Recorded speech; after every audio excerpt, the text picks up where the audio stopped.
Hi dear students. In this session we are going to discuss about Salmonella typhi, which is a causative agent of typhoid fever. Salmon and Smith in 1885 isolated Salmonella typhi for the first time, and it was named after its discoverer Salmon. These are widespread pathogens of animal including man, and they belong to the family Enterobacteriaceae group 3. They are found in the intestine of pigs, cows, goats, sheep, rodents, hens, ducks and poultry. Salmonella typhi and Salmonella paratyphi are found only in humans. They cause three types of diseases in humans, that is enteric fever, enterocolitis and septicemia. Coming to the morphology of salmonella, they are gram-negative rods and are motile with peritrichate flagellae. An exception of this is the Salmonella gallinarum and Salmonella pullorum. They may possess fimbriae, and such species are mostly monosensitive and hemagglutinating. And Salmonella typhi is also non-acid fast organism. Salmonella are aerobic and facultatively anaerobic. They grow readily on simple media over a range of pH 6 to 8 and temperature 15 to 41 degrees Celsius. The colonies are large 2 to 3 millimeter in diameter, circular, low convex and smooth. They are more translucent than coliform colonies. On McConkie and deoxycholate citrate media, the colonies are colorless due to the absence of lactose fermentation. On Wilson and Blair bismuth sulfide medium, jet black colonies with a metallic sheen are formed due to the production of H2S or hydrogen sulfide. And the other species that do not form H2S produce green colonies rather than black colonies. The selenite F and tetrathionate broth are commonly employed as enrichment media. They are used for isolation of salmonella from contaminated specimens, particularly the stool specimens. In XLD agar medium, red-colored colonies will be formed with black centers. Coming to the biochemical reactions, salmonella do not ferment lactose or sucrose and they do not produce indole. They ferment glucose, mannitol, maltose with the production of acid and gas. An exception is the Salmonella typhi that produces acid only. Most strains produces H2S in TSI agar, triple sugar ion agar, except Salmonella paratyphi A and Salmonella choleraceus.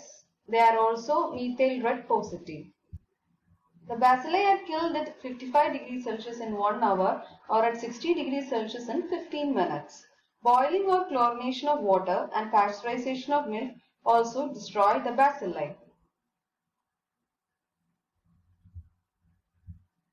They are also killed within 5 minutes by mercury chloride or 5% phenol. Salmonella possess the following antigens based on which they are classified and identified.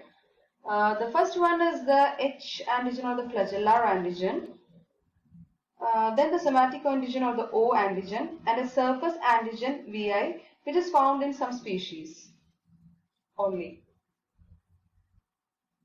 The H antigen present on the flagella is a heat labile protein and it is destroyed by boiling or by treatment with alcohol but not by formaldehyde. When mixed with antisera, H suspensions agglutinate rapidly, producing large, loose, fluffy clumps. The H antigen is strongly immunogenic and induces antibody formation rapidly and in high titers following infection or immunization. The next one is the O antigen. The somatic O antigen is a phospholipid protein polysaccharide complex which forms an integral part of the cell wall. It is identical with endotoxin and it can be extracted from the bacterial cell by treatment with trichloroacetic acid. The O antigen is unaffected by boiling, alcohol or weak acids. When they are mixed with antisera, O antigen suspensions form compact, chalky, granular clumps. And O agglutination takes place more slowly and at a higher temperature, and the optimum temperature being 50 to 55 degrees Celsius. The O antigen is less immunogenic than the H antigen.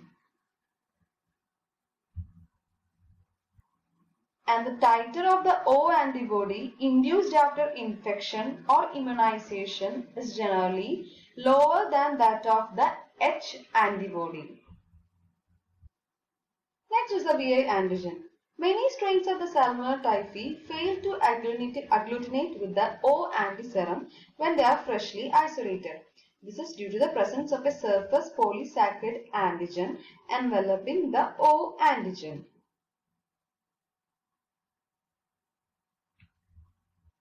The VI antigen was given such a name because Felix and Pitt, who first described this antigen, believed that it was related to virulence and gave such a name. It is also analogous or resembles the K antigens of the coliforms, and it is heat labile. Bacilli inagglutinable with the O antiserum become agglutinable after boiling or heating at 60 degrees Celsius for 1 hour. The VI polysaccharide act as a virulence factor by inhibiting phagocytosis and activity of complement and thereby protecting the bacilli. The VI antigen is poorly immunogenic and only low titers of antibody are produced following the infection. So the detection of the VI antibody is not helpful for the diagnosis of cases, and hence the VI antigen is not employed in the viral test. The antigens of Salmonella undergo phenotypic and genotypic variations, and there are several kinds of variations. The first one is the HO variation. This variation is associated with the loss of flagella.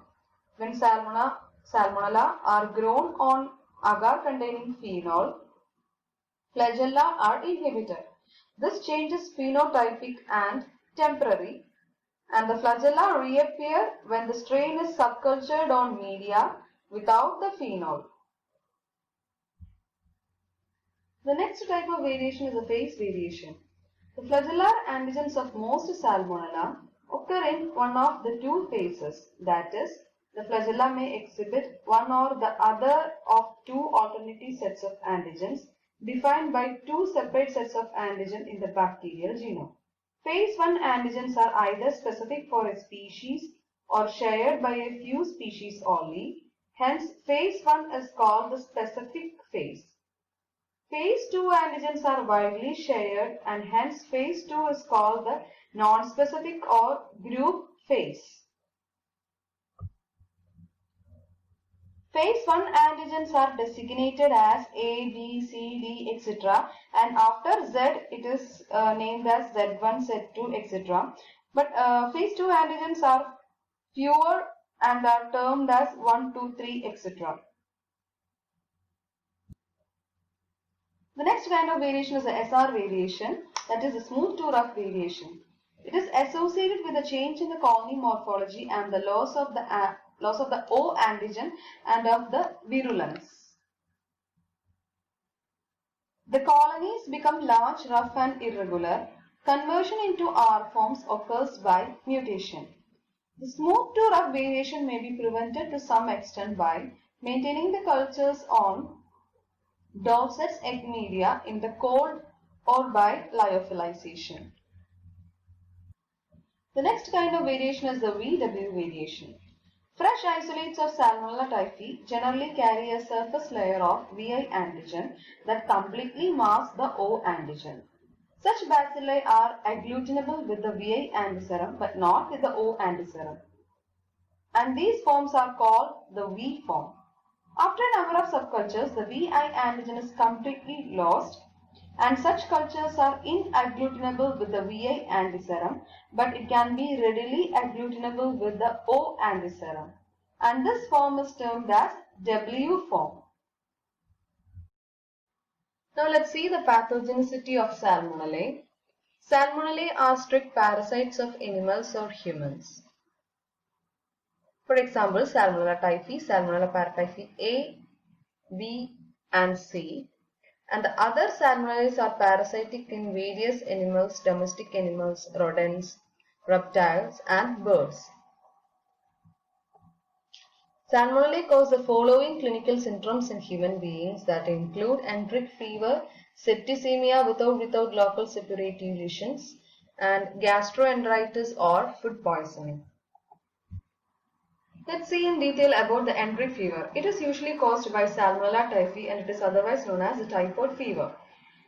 When it is caused by Salmonella paratyphi A, B or C, it is termed as paratyphoid fever. On reaching the gut via the contaminated food or water, the bacilli goes through the following stages, that is the incubation phase, septicemia phase, localization phase. The incubation phase ranges from 10 to 14 days. When reaches the bacilli in the abdomen, most of them will be destroyed but some of them will be revived and they will be attaching to the epithelial cells of villi. These cells then enter to the mesenteric lymph nodes and multiplication occurs. After multiplication, the bacteria enters to the bloodstream and cause primary infection. Next is the septicemia phase. During this stage, the bacilli are entered to the gallbladder, spleen, liver, bone marrow, lungs and kidney and further multiplication occurs. After multiplication, it enters to blood and causes the secondary multiplication. During this time, they produce toxins and cause fever and other symptoms. Next is the localization phase.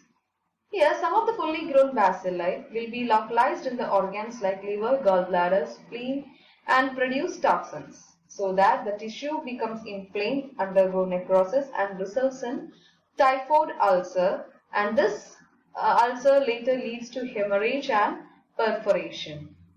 The clinical manifestations include headache, malaise, anorexia, coated tongue, abdominal discomfort, constipation or diarrhea. Step ladder type fever means the fever pattern is stepwise, characterized by a rising temperature over the course of each day that drops by the subsequent morning. Then there is relative bradycardia, that is slower than expected heart rate, a soft palpable spleen, hepatomegaly means enlarged liver, and rose spots also appears. The early illness include headache, weakness, fatigue, muscle ache, sweating, dry cough, loss of appetite and weight loss, abdominal pain, rashes, extremely swollen abdomen. And the later illness means if you don't receive the treatment, you may become delirious. That is a disturbed state of mind characterized by restlessness, illusions. Then the patient lie motionless and exhausted with your eyes half closed and that is known as the typhoid state. The paratyphoid fever is mainly caused by Salmonella paratyphi A, B and C. The paratyphoid A, in this, the paratyphoid fever resembles the typhoid fever but presents with more abrupt onset and mild symptoms. The features are fever, headache, abdominal pain, malaise, anorexia, cough, hepatomegaly and splenomegaly. Paratyphoid B. It may occur as typhoid-like illness or severe gastroenteritis. Cold sores or fever blisters are frequently seen in this infection.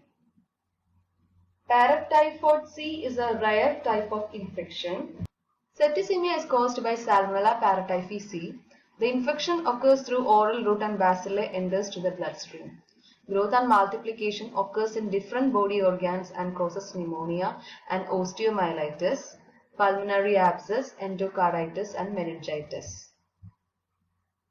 Salmonella enterocolitis. It is otherwise known as Salmonella food poisoning or gastroenteritis. It is also caused by the ingestion of contaminated food like egg, meat and sweets. Incubation period is 12 to 24 hours. After that, the symptoms will develop. The features of the disease include fever, vomiting, abdominal pain, and diarrhea. It can last for only few days. Usually there is no much complication in this disease. Epidemiology. Salmonella are primarily intestinal parasites of humans and many animals, including wild birds, domestic pets, and rodents. They may be isolated from their blood and internal organs. They are found frequently in sewage, rivers, and other waters and in soil in which they do not multiply significantly. Under suitable conditions, they may survive in waters and for years in soil. They have been isolated from many foods, vegetables, and fruit and are important contaminants of animal protein feed supplements. Typhoid fever has been virtually eliminated from the advanced countries during the last several decades, mainly as a result of improvements in water supply and sanitation, but it continues to be endemic in the poor nations of the world. Salmonella typhi and Salmonella paratyphi are prevalent in India. Sanitation has a great role in the endemicity of the disease. The source of infection is a patient or far more frequently a carrier. Patients who continue to shed typhoid bacilli in fecus for 3 weeks to 3 months after clinical cure are called convalescent carriers. Those who shed the bacilli for more than 3 months but less than a year are called temporary carriers. And those who shed the bacilli for a year are called the chronic carriers. The development of the carrier state is more common in women and in the older age groups. Some persons may become carriers following inapparent infections or symptomless excretors. Food handlers or cooks that become carriers are particularly dangerous. The best known of such typhoid carriers was Mary Mallon, or the Typhoid Mary, a New York cook who over a period of 15 years caused at least 7 outbreaks affecting over 200 persons. Laboratory diagnosis include the hematological investigation, bacteriological investigation that include blood culture, throat culture, stool culture, urine culture, and bile culture. Then biochemical test and slide accumulation test can also be performed. And the other one is the serological test. In hematological investigation, the leukocytes, lymphocyte, and monocyte counts will be elevated when examined.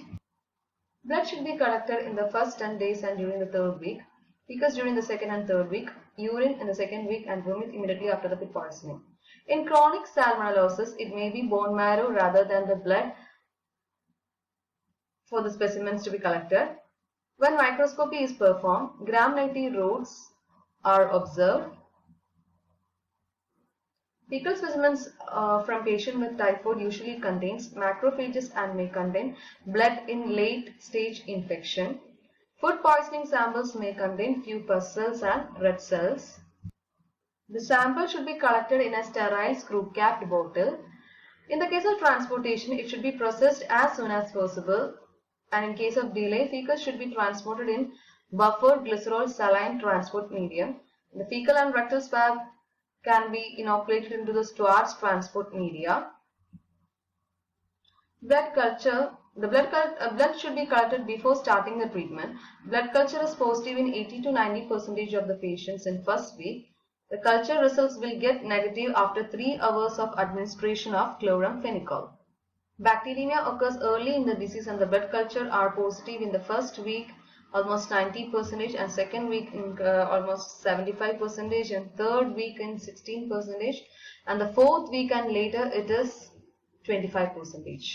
In the Castaneda's method of blood culture, about 5 to 10 ml of blood is collected by venipuncture and inoculated into a culture bottle containing 50 to 100 ml of 0.5% bile broth. After incubation overnight at 37 degrees Celsius, the bile broth is subcultured on Menkonki agar. Pale, non-lactose fermenting colonies may appear on this medium and they are picked out for biochemical test and motility. Salmonella will be motile and the indole urease test will be negative. They ferment glucose, mannitol and maltose but not lactose or sucrose.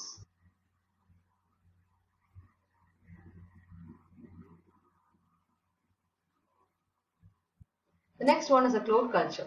Clot cultures are more productive in yielding better results in isolation. Blood after clotting, that clot is lysed with streptokinase, but it is an expensive method to perform in developing countries. In clot culture, 5 ml of the blood is allowed to clot and the clot is added to a bottle of bile broth containing streptokinase. Lysis of the clot and release of the clot will occur. The stool cultures will be posted during the second week of illness. The stool sample is cultured in tetrathionate broth and incubated for 24 hours. The growth of bacilli that can then be observed. Urine culture will be positive in the second and third week of infection. Next one is a bile culture.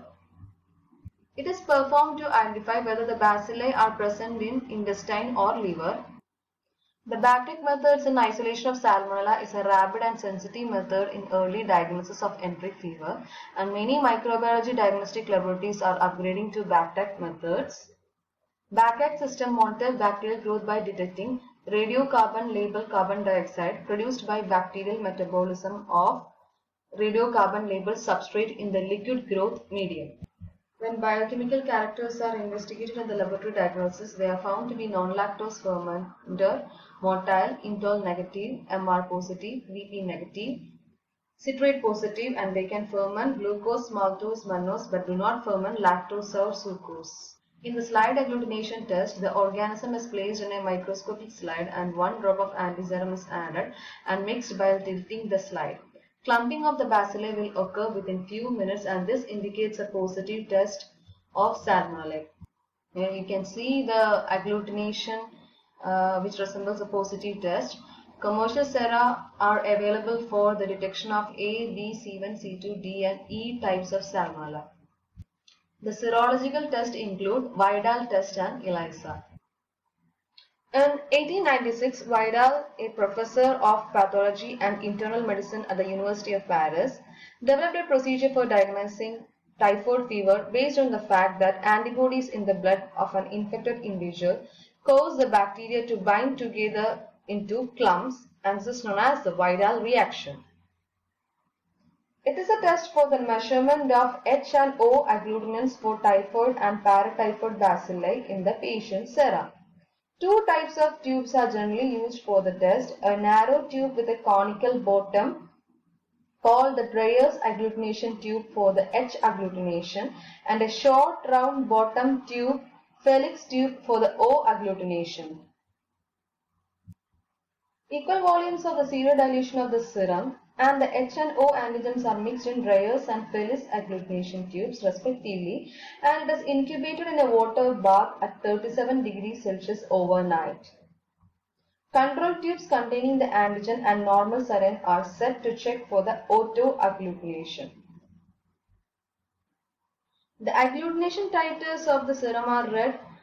H agglutination leads to the formation of loose cotton woolly clumps, while O agglutination is seen as a disc-like pattern at the bottom of the tube. The antigens used in the test are the H and O antigens of Salmonella typhi and the H antigens of Salmonella paratyphi A and B. The paratyphoid O antigens are not employed as they cross-react with the typhoid O antigen due to their sharing of factor 12. The H agglutinable suspension is prepared by adding 0.1% formalin to a 24-hour broth culture or saline suspension of an agar culture. The agglutination titer will depend on the stage of the disease, so the agglutinins usually appear by the end of the first week, so that blood taken earlier may give a negative result. The titer increases steadily till the third or the fourth week, after which it declines gradually. Demonstration of a rise in titer of antibodies by testing 2 or more serum samples is more meaningful than a single test. If the first sample is taken late in the disease, a rise may not be demonstrable. Instead, a fall in titer may be seen in some cases. It is generally stated that titers of 1 in 80 or more is for O agglutinins and titers of 1 in 200 or more for H agglutinins is significant. H agglutinins persists longer than O agglutinins. Serum from an individual immunized with a TAB vaccine will generally have antibodies and it will be resulting in false positives. Also, the person who have prior infection or immunization we will also be giving a false positive to the test. The viral test is time consuming and often times when diagnosis reached it is too late to start an antibiotic regimen. In spite of this limitation, many physicians are depending on the viral test. It is an all serologic assay for detecting antibodies to O and H antigens of Salmonella. The test is not fully reliable but is widely used in developing countries because of its low cost. Newer serologic assays are somewhat more sensitive and specific than the viral test, but they are infrequently available. Prophylaxis or prevention. Typhoid fever can be effectively controlled by general measures such as improvements in sanitation and provision of protected water supply. Many developed countries have been able to eliminate the risk by these measures, but occasional outbreaks do appear due to unforeseen lapses. Specific prophylaxis with heat-killed typhoid bacillus vaccine was developed.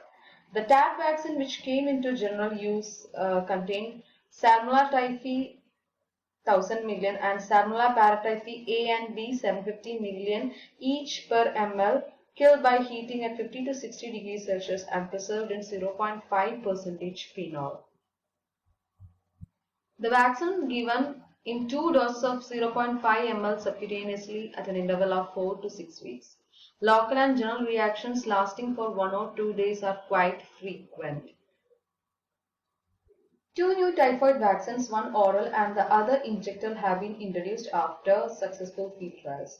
The live oral vaccine or the Typhoral vaccine consists of a stable mutant of Salmonella typhi strain TY21A lacking the enzyme UDP galactospore epimerase. The vaccine is an enteric coated capsule containing 10⁹ viable lyophilized mutant bacilli. The course consists of one capsule orally taken an hour before food with a glass of water or milk on days 1, 3 and 5.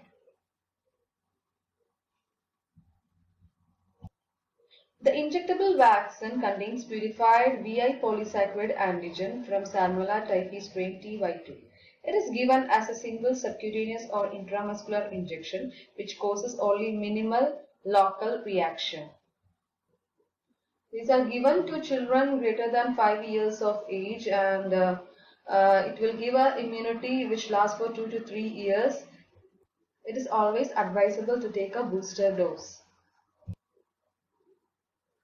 Specific antibacterial therapy for the enteric fever became available only in 1948 with the introduction of chloramphenicol. And other drugs included ampicillin, amoxicillin, furazolidone, cotrimoxazole were also used. Though occasional resistant strain had been identified in the laboratory, resistance to chloramphenicol did not pose any problem in typhoid fever till 1972 when resistant strain emerged in Mexico and in Kerala. In India, chloramphenicol resistant typhoid fever appeared in epidemic form first in Calicut, Kerala in early 1972. It became endemic and was confined to Kerala till 1978. At present, the drugs useful in treatment of multi-resistant typhoid cases are fluoroquinolones such as ciprofloxacin, pefloxacin, ofloxacin, and the third generation cephalosporins such as ceftazidime, ceftriaxone, cefotaxime,